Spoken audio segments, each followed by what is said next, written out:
Welcome back, young readers. Today, we're going to continue on to Chapter 5 of Vlad, the World's Worst Vampire.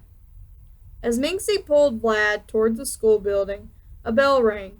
It seemed to have a magical effect on the children.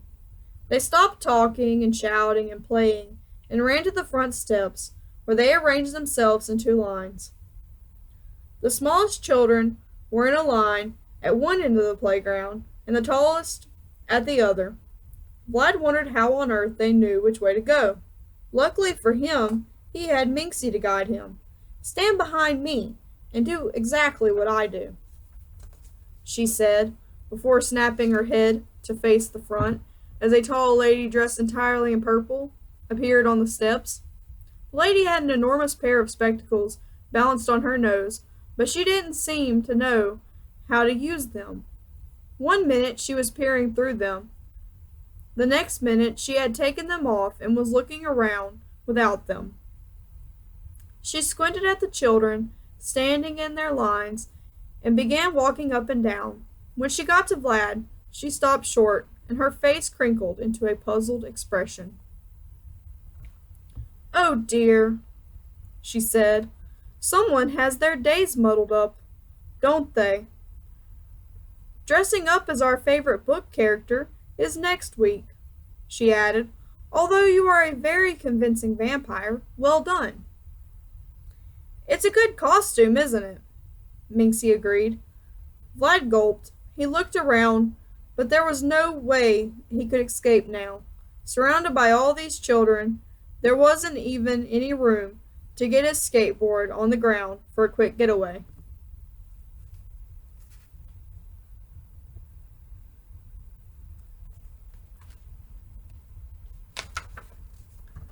As if reading his mind, the teacher said, "I am afraid I'll have to put that, contraption away in the bike shed." She took his skateboard from him. "As for your costume, well, I can hardly send you home now." She tutted and shook her head. "Please tell your parents you have to come dressed up next week. And perhaps not as a vampire. Save that for Halloween, all right?" she said, smiling wearily. "Into class, please, everyone," she called out. "Which book character are you, anyway?" Minxie whispered, as they filed into the building. "You can't be a cartoon character, you know. It has to be from a book."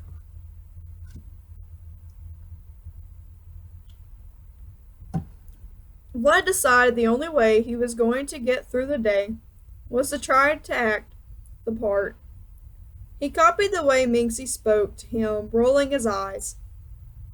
"I know that," he said, trying to sound sure of himself. "Haven't you ever heard of Blood Red and the Seven Bats?" Minxie opened her mouth to reply, but before she could utter a sound, there was a flurry of movement from inside Vlad's cape. Vlad gasped in horror as he watched Flit fly in front of his face. "What are you doing?" Vlad said, squeaking in bat language. "What are you doing? More like," Flit squeaked, flying up out of reach. "I didn't think you were really going to go into a human school." "Wow, a real live bat!" Minxie cried, pointing up at Flit. It was Flit's turn to look horrified. He shot down the back of Vlad's cape, but Minxie was still shouting and pointing. "It's gone inside your costume, Vlad," she said. The other children had broken from their lines to see what Minxie was making such a fuss about. But Flit was now nowhere to be seen. "What?"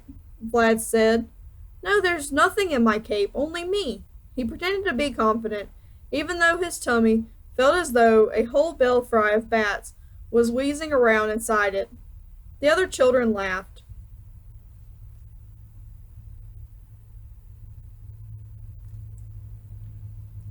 "Everyone knows that bats don't come out in the day," jeered a boy with short brown hair and freckles. "The only bat around here is you, Batty Minxie," the boy laughed.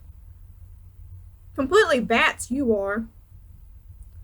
Oh, be quiet, Bose, Minxie snapped. What have you done with it? She whispered to Vlad. Vlad put on his best innocent face and shrugged. I haven't done anything, he said. Goodness me, you are a chatterbox, Malika, said the purple lady with the enormous spectacles. Come along, classes are starting. As their line moved down the corridor, Vlad opened his cape a tiny bit and whispered to Flit, Stay in there and don't say a word. You'll have to take that off, Minxie said, eyeing his cape. Vlad felt fear grip his throat. He clutched the fabric closer to him and shook his head vigorously. I never take off my cape, he said. Minxie frowned. You really are weird, she said. Come on, it's time for lessons. She's so bossy, Vlad whispered to Flit. I'm not sure I want to do lessons. I thought we would have more time to play. Too bad, Flit squeaked. If you walk out now, the teacher will want to know where you're going. She might even want to talk to your parents. But she won't be able to, Vlad thought. They're fast asleep back in Misery Manor. He forced himself not to think about home, or the trouble he'd be in if his parents ever found out where he'd gone. Thank you. That's the end of this chapter. I hope you enjoyed it. Like, share, subscribe.